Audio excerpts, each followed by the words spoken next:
आज की जो कहानी मैं आप लोग को सुनाने जा रहा हूँ, शायद ये कहानी सुनने के बाद इस पर कोई फिल्म बन जाए, इस पर कोई वेब सीरीज बन जाए, क्योंकि इस सच्ची कहानी में दिमाग भी है, आइडिया भी है और कत्ल भी है।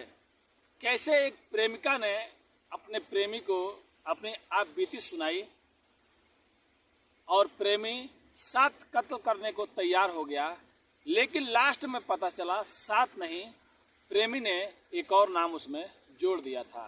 तो चलिए पूरी कहानी को बताएंगे इस वीडियो के माध्यम से। एक प्रेमिका के लिए कैसे एक प्रेमी ने सीरियल किलर का रूप ले लिया। तो नमस्ते, आदाब, सत श्री अकाल। आज की जो मैं सच्ची घटना आप लोग को सुनाने जा रहा हूँ, ये घटना कहानी कर्नाटका के मैसूर जिले की कहानी है। कर्नाटका मैसूर 8 जून 2022 की ये बात है। एक राहगीर रास्ता पकड़ के जा रहा होता है, वहीं पे एक नदी पड़ती है। अचानक उसकी नज़र पड़ती है कुछ नदी के साइड में पड़ा हुआ है, लेकिन जब पास जाके वो देखता है तो चीखने और चिल्लाने लगता है और वहाँ से डर के वो भाग जाता है। और भागने के बाद तुरंत वहाँ से पुलिस को फ़ोन करता है। अब पुलिस आती है और पुलिस आने के बाद जब पास में जाती है और कुछ लोग भी होते हैं, तब जब पास में जाकर देखते हैं तो एक आधा कटी लाश मिलती है, यानी कि उसका कमर का ऊपर का हिस्सा नहीं रहता है, कमर का नीचे का रहता है। अभी कुछ घंटे हुए रहते हैं तो वहाँ से 30 किलोमीटर दूर एक और आधी कटी हुई लाश मिलती है। अब पुलिस को यकीन हो जाता है कि शायद इसका आधा हिस्सा वहाँ पे पड़ा होगा। अब यहाँ की पुलिस वहाँ पे जाती है, लेकिन वहाँ पे जाने के बाद ये भी पुलिस चौंक जाती है, क्योंकि वहाँ पे भी जब देखते हैं तो उसका भी सर का हिस्सा नहीं होता है, कमर का नीचे का हिस्सा होता है, कमर का ऊपर का नहीं रहता है। लेकिन ये तो पता चल गया रहता है वो लाश के टुकड़े को देखकर कि ये किसी महिला की है, बनावट से और कपड़े से, क्योंकि कपड़ा जो भी रहता है उसके साथ में रहता है। अब पुलिस के लिए पहेली बन जाता है इसको सुलझाने के लिए, और पूरे कर्नाटका मैसूर में हर जगह ये कहानी चर्चा में आने लगती है कि आखिर में ये महिलाएं कौन है और किसने इतनी बेरहमी से इनका कत्ल किया है। अब जो वहाँ के आईजी होते हैं, आईजी लगभग 9 टीम बनाते हैं और 45 अफसर पुलिस वाले उस 9 टीम में ज्वाइन होते हैं, और 9 टीम अलग अलग इस केस पे काम करने लगती है। और वहाँ के जो आईजी साहब होते हैं वो बोलते हैं सबसे पहले ये पता लगाओ ये दोनों महिलाएं कौन है, कहाँ से आई हैं, इनका नाम क्या है और क्यों इनका कत्ल हुआ है, कातिल कहाँ है। अब 9 टीम हर जिले में कर्नाटका के निकल जाती है और पूछताछ करने लगती है। लेकिन सबसे पहले वहाँ के जो कप्तान होते हैं जहाँ पे लाश मिला रहता है, और आईजी साहब लोग बोलते हैं कि पता लगाओ 1 महीने में या 1 साल में या 6 महीने में कितनी गुमशुदगी का रिपोर्ट है। लगभग पूरे कर्नाटका में 1000 गुमशुदगी का रिपोर्ट आता है। लेकिन जब पुलिस हर जगह जाके पूछताछ करती है और लोगों के घर पर जाती है तो लगभग इस केस को भी 1-1.5 महीना हो गया रहता है। अब कई तो उसमें से लाश मिलने के बाद गायब रहती हैं, कई लोग पहले से गायब रहती हैं, तो पुलिस उसमें से छांटती रहती है। और फॉरेंसिक टीम वाले लाश का जब जाता है डॉक्टर लोग के पास, तो लोग अंदाज़ा लगा के बताते हैं लगभग दोनों लाशों का उम्र 25 से 35 साल के बीच में होगा। अब पुलिस इसमें ज़्यादा माहिर, इसमें ज़्यादा खोजने में लगी रहती है कि 25 साल की लड़कियों से लेकर 35 साल की महिलाओं को ज़्यादा खोजना है। अगर उससे ज़्यादा किसी का उम्र है तो वो लोग ये नहीं हो सकती है। अब 1000 में से नीचे आते आते अब कुछ दर्जन बच जाते हैं जो 25 से 35 साल की रहती हैं और गुमशुदगी का जिसका रिपोर्ट रहता है। दिन पे दिन बीत रहा होता है और पुलिस को कुछ भी हाथ सुराग नहीं लग रहा होता है।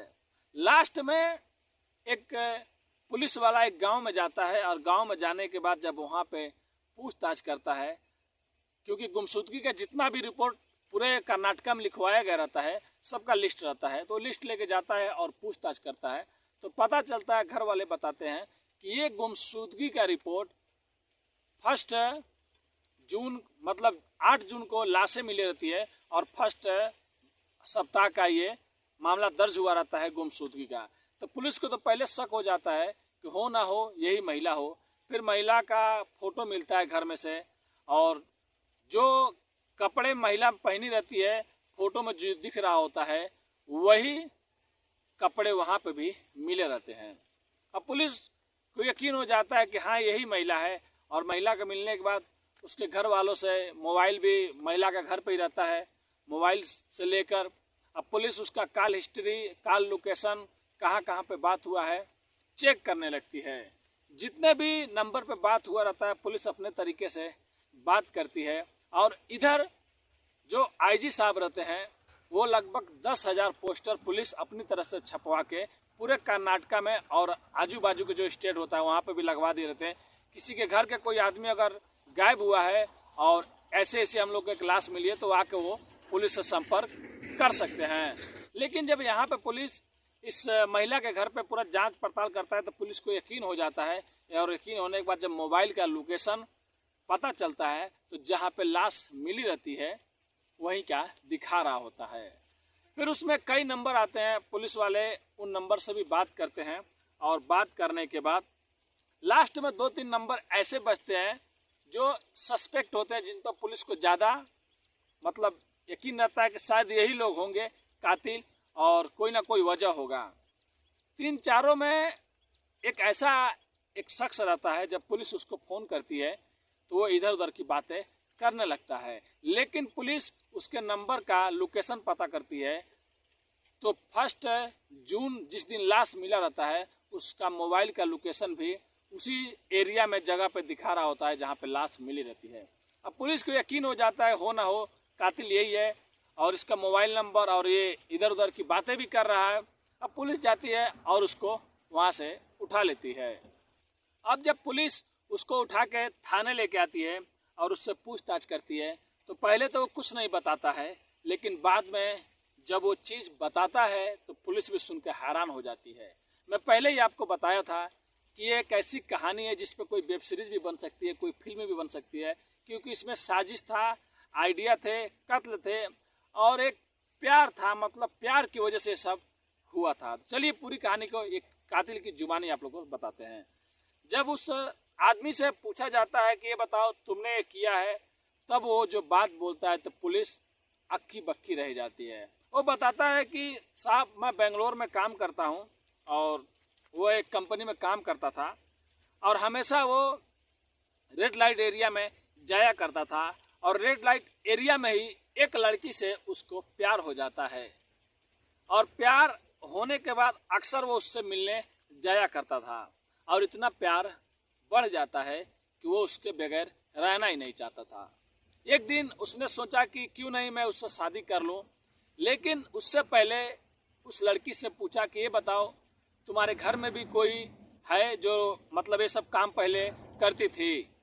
वो लड़की रोने लगती है और अपने आशिक को सब बात बताने लगती है। बताती है नहीं, मैं बहुत अच्छे घर से हूँ और थोड़ा हम लोग गरीब हैं, मैं अपने घर को कुछ कमा के देना चाहती थी, कुछ काम करना चाहती थी। गांव की कुछ महिलाएं और कुछ आदमी लोग बोले चलो तुमको हम लोग नौकरी लगवा देंगे, अच्छा काम करोगी, घर पे भी पैसा भेजोगी, लेकिन वो लोग ला के मेरे को यहाँ पे जिस्म फरोशी के धंधे में डाल दिए। और बाद में मैंने उनका जब विरोध किया तब वो लोगों ने बोला कि तुम्हारे घर पे हम लोग बता देंगे, तुम कहीं पे भी मुंह दिखा नहीं सकती हो, उससे अच्छा है कि चोरी चुप पे तुम यहाँ पे काम करो और अपने घर जाओ आया करो। अब बेचारी महिला का मजबूरी हो गया, उस लड़की का वो काम करती रहती थी। ये सब बात सुनने के बाद उसका जो आशिक रहता है, जो आदमी रहता है, वो रोने लगता है और उस लड़की से और ज़्यादा प्यार करने लगता है कि शायद कोई ऐसी है जिसे मैं चाहता था, और उसने अपनी सारी बात सच्चाई मेरे सामने रख दी। अब वहीं वो अपने प्रेमिका के सामने बोलता है कि तुम्हारे साथ जितने लोग भी गलत किए हैं तुम बताओ उनका नाम क्या है और कितने लोग थे। वो लड़की बताती है 4 महिलाएं हैं, 3 आदमी, कुल मिला के 7 हैं। तब वो खड़ा होता है और बोलता है कि अब मैं वो करूँगा जो कोई नहीं किया होगा। उसके बाद उसको लेके वहाँ से वो चला जाता है, और 4 महिलाओं में से एक महिलाएं वही काम करती थी रेड लाइट एरिया में। सबसे पहले उस महिला को बुलाता है और बुलाने के बाद गला घोंटकर उसको मार देता है, और मारने के बाद उसको ले जाकर कहीं काट कर फेंक देता है, और वो लड़की भी उसका साथ देती है। अब ये होने के बाद पहला कत्ल हो जाता है, और पहला कत्ल होने के बाद फिर वो लोग बेंगलोर से मैसूर मांदी आ जाते हैं। यहाँ पे आने के बाद फिर एक दिन दूसरी महिला को घर पे वो बुलाती है, और दूसरी महिला का भी ये आधा कटिंग कर देता है, और ऊपर का हिस्सा कहीं और फेंक देता था, नीचे का हिस्सा कहीं और फेंक देता था। यानी कि 1 महीने के अंदर इसने 3 कत्ल किया, और 3 कत्ल करने के बाद चौथा कत्ल करने वाला था। और पुलिस 2 खून के मामले में उसको पकड़ी थी, लेकिन उसने तो 3 कहानियां बता दी कि एक बेंगलोर में हुआ था और 2 मैंने यहाँ पे किया था। अब पुलिस बेंगलोर फोन करती है और पूछताछ करती है कि वहाँ पे भी कुछ दिनों पहले कोई महिला का लाश मिला हुआ था क्या। अब वहाँ का भी पुलिस बोलती है हाँ, यहाँ पे एक महिला का लाश मिला हुआ था, और पता नहीं चल पाया कि महिला कौन है, और आधा ही मिला था, आधा हिस्सा नहीं मिला था। अब उसके बाद उसको यकीन हो जाता है कि 3 है। तब पुलिस वाले पूछते हैं ये बताओ अब चौथा कत्ल तुम किसका करने वाले थे। तब वो बताता है कि साहब 3 तो मैंने कर दिया, पहला कत्ल किया तो मैं डर रहा था, बेंगलोर में था, तो दूसरा जब कत्ल किया तो मेरे को और हिम्मत आ गया, मैं अपने प्रेमिका के साथ में कत्ल करता था और बाइक पे बैठाता था और लाश को लाके ठिकाने लगा दिया करता था। जब मैं 3 कर दिया तो मेरे अंदर से डर खत्म हो गया। अब मैं अपने आप को सीरियल किलर समझने लगा जो पकड़ा नहीं जाता है, और वो सीरियल किलर की कहानियां बहुत सुना करता था। अब वो सोच रहा था कि मैं सबको 7 लोगों को तो मार दूंगा, उनका कत्ल कर दूंगा, अगर जिंदगी में मैं कभी पकड़ा जाऊंगा तो अपनी प्रेमिका की वजह से पकड़ा जाऊंगा, क्योंकि ये जो लोग भी जिनका कत्ल हो रहा है कहीं ना कहीं मेरे प्रेमिका से इनका कनेक्ट है। कभी पुलिस इनके पास भी आ गई तो ये मेरा नाम बता देगी और मैं पकड़ा जाऊंगा।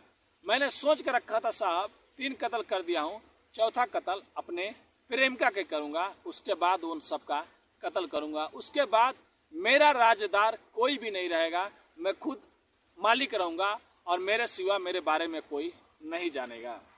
अब ये पुलिस सब बात सुनती है, और सुनने के बाद जब ये मामला बाहर आता है तो हैरान कर देता है जो भी ये कहानी सुनता है कि कैसे एक प्रेमिका ने एक कहानी सुनाई और प्रेमी ने 7 लिस्ट बना लिया, लेकिन अलग से प्रेमी ने एक नाम अपने प्रेमिका को उसमें जोड़ दिया कि मेरे को 7 नहीं 8 कत्ल करना है, और प्रेमिका को भी मालूम नहीं। तो शायद पकड़े जाने से 1 दिन 2 दिन बाद वो अपने प्रेमिका का भी कत्ल कर देता, और उसी तरह से उसका भी कत्ल करके आधा इधर फेंक देता, आधा कहीं और लाके फेंक देता।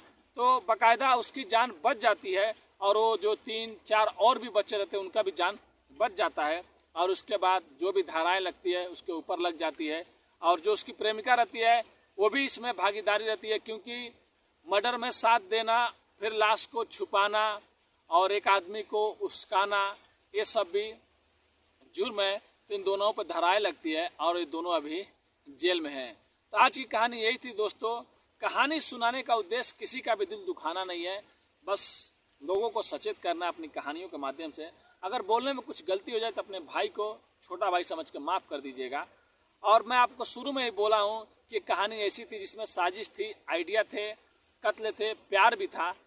यहाँ पे किसी को क्या मिला? अगर वही आदमी अपने अगर उस लड़की से प्यार करता तो उसको वहाँ से निकाल कर शादी कर लेता तो ये सब होता ही नहीं, जेल भी नहीं जाना पड़ता, कत्ल भी नहीं होते, और शायद सब कोई खुशहाल होता है। या पुलिस को भी जाके वो लोग बता सकते हैं, अगर घर वालों को नहीं बता सकते थे तो वो लड़का उस लड़की को चाहता तो पुलिस स्टेशन लेके जाता, बताता कि ये इस लड़की के साथ में धोखा हुआ है। तो पुलिस कानून है, वो लोग अपने तरीके से सब देख लेते, लेकिन ये लोग गलत रास्ता इख्तियार किया, उसके बाद इन लोग का भी हाल वही हुआ। तो कहानी में आप लोग बने रहिए। अगर आप हमारे चैनल पर नए हैं तो चैनल को सब्सक्राइब, लाइक, शेयर करना मत भूलिए। आपका भाई बहुत मेहनत करता है, कंपनी की आवाज़ आप लोग को आवाज़ें सुनाई दे रही होगी, और 4-5 दिनों से लगभग मेरा काम भी होता रहता था। रात को 12 बजे 10 बजे टाइम मिलता था तो मैं वीडियो बना नहीं सकता था। आज सुबह से ही मैंने 2 कहानियाँ लिखी थी, आप लोग को दोनों कहानियाँ मैं वीडियो बना चुका हूँ, तो बहुत जल्द आप लोगों को कहानियाँ सुनने को मिलेगा। तो प्लीज़ आप लोग से रिक्वेस्ट करता हूँ, चैनल पर नए हैं तो चैनल को सब्सक्राइब, लाइक, शेयर, कमेंट करना मत भूलिए। धन्यवाद।